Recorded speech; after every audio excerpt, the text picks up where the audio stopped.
عليكم حباباتي، مرحبا بكم معايا ان شاء الله. يا ربي قاعد تكونوا ملاح وتكونوا في احسن الاحوال. اليوم ان شاء الله غادي ندير معاكم يعني الروتين الشهري بالنسبه لتنظيف الغساله. غادي ندير الميناج تاع الماشين لافي، يعني غادي كاع نقيها من برا من الداخل، وغادي كذلك ندير لها البرودوي. المهم الحاجه الاولى اللي غادي نديرها لها هي غادي نشد هذا البرودوي فورس اكسبريس. هنا شويه الشمس، هذا تاع اونتي كالكير. غادي نديره كيما هذا. تستعملي 6 بوشونات كيما هادو، يعني 6 غلاقات كيما تقولوا نتوما، نهضروا بلغتنا وبلغتكم. 6 بوشونات كيما هادي غادي نديرهم نورمال اللي هنا كيما من نديروا الايزيس ولا تاع يعني الليكيد تاع الماشينه ولا الاومو كيما راكم تشوفوا. ها وينك شوفوا الكالكير اللي راه يبان لكم مليح. مهما يعني استعملتي نوعيه مليحه ولا ماشي نوعيه مليحه، ليكيد ولا بودر يعني ولا اومو، يبقى الكالكير في الماشينه. الكالكير كاين. المهم اخواتي، اليوم غادي ندير تحميمه للكنه تاعي. انا نعيط لها غير كنتي، لاخاطش لو كان يعطيك ربي ولد وتجيبي كنه ما تتهلاش فيك وما تغسلكش حوايجك كيما هذه المخلوقه. على هذيك لازم تتهلاي فيها، وكذلك لازم تنحي لها كاع هذاك الكالكير وتنقيها يعني من برا ومن الداخل يوميا. يعني نمسحوها مع الثلاجه ونمسحوها مع الكويزيني عادي، لكن مش شهر لشهر ولا شهر و10 ايام، ولا يعني وحده ما تفوتش شهر ونص. انا ننصح من شهر لشهر احسن انك ديري لها هذا الميناج. المهم الحاجه الاولى كما قلت لكم غادي نديرها تغسل، يعني ما يكون فيها والو من الداخل، تكون فارغه كما راكم تشوفوا فيا، تكون فارغه. غادي ندير لها هذا مضاد للكلس فورس اكسبريس كما راكم تشوفوا معايا، ديجا شاركتو معكم قبل في المشتريات تاعي. غادي ندير 6 بوشونات، غادي نغلقها وغادي نحلل لهنا كما راكم تشوفوا معايا. المهم الا ما عندكش هذا اونتي كالكير تقدري تستعملي قرعه كامله تاع خل. انا ندير الخل من الاسبوع للاسبوع. تقدري كذلك تستعملي الخل مع الملابس، خاصه يعني مع الطقاشير مع الملابس الداخليه حاشاكم الى اخره. ولا بغيتي ديري يعني ما كانش عندك البرودوي، كاين نوعيات بزاف، كاين اغل، كاين فانيش، كاين يعني كل واحد والمقدور تاعو.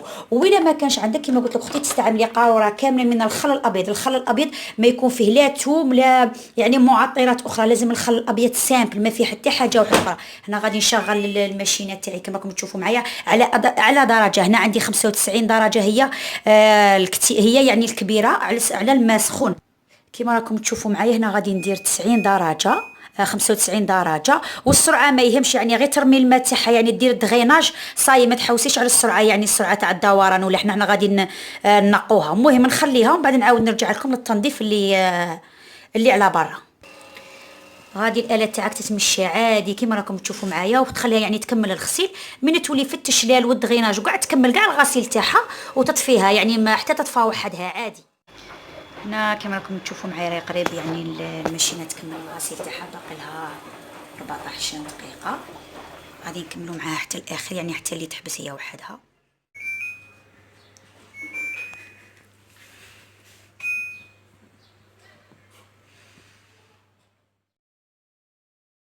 المهم هنا بعد ما يعني كملت الغسيل من الداخل، يعني نظفناها وحبست يعني الماشينه. انا حكمت هذيك العلبه تاع اللي نديروا فيها الليكيد تاع الغسيل، وكذلك يعني المكونات الاخرى كما تعرفوا يعني ككل غساله.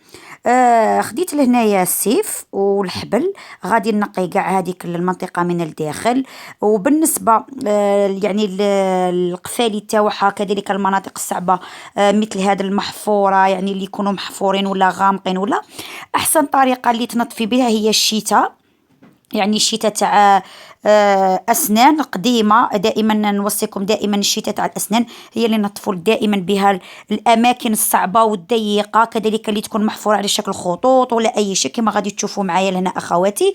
ويعني وننظف كاع الآلة الغسيل من الداخل، يعني خاصة في هذه المنطقة يعني اللي فيها هذا الجلد كما راكم تشوفوا معايا، هذه المنطقة المحفورة، وكذلك يعني هاد القفالي يعني لي بوطون تاعها كما راكم تشوفوا معايا، وكذلك على الحواف وهذا الجوانب.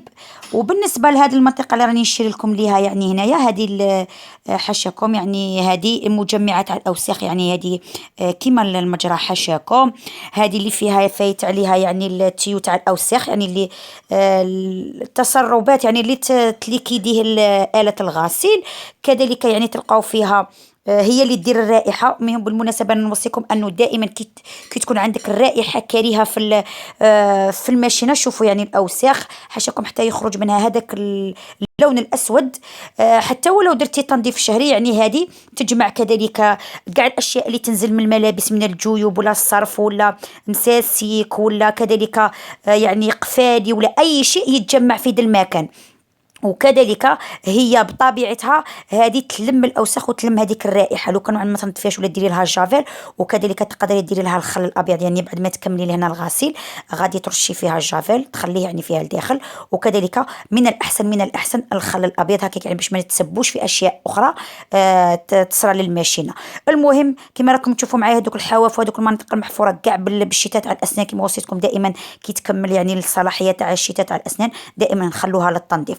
وكما راكم تشوفوا معايا هذه المنطقه تاع الجلد هذه اللي ننعت فيها يعني بيدي دروك، هذه كذلك تلم الخمله، تلم الفوتات، تلم الاوراق، يعني اي حاجه كذلك. هذيك يعني تلم الاوساخ من كثره يعني الاحصاء يعني التعصار تاع سرعه التعصار تاع الماشينه. هذيك يعني من التعصار تكون بزاف اشياء كذلك يتراكموا كذلك يديروا الرائحه يعني الكريهه. المهم هذوك 2 مناطق اللي يتسبوا في الرائحه الكريهه تاع آلة الغسيل دائما. وانا ننصح اخواتي انه دائما ديري لها التنظيف العميق من شهر لشهر هكذا باش تحافظي على الماشينه تاعك، وكذلك يعني ما تديلكش الرائحه دائما.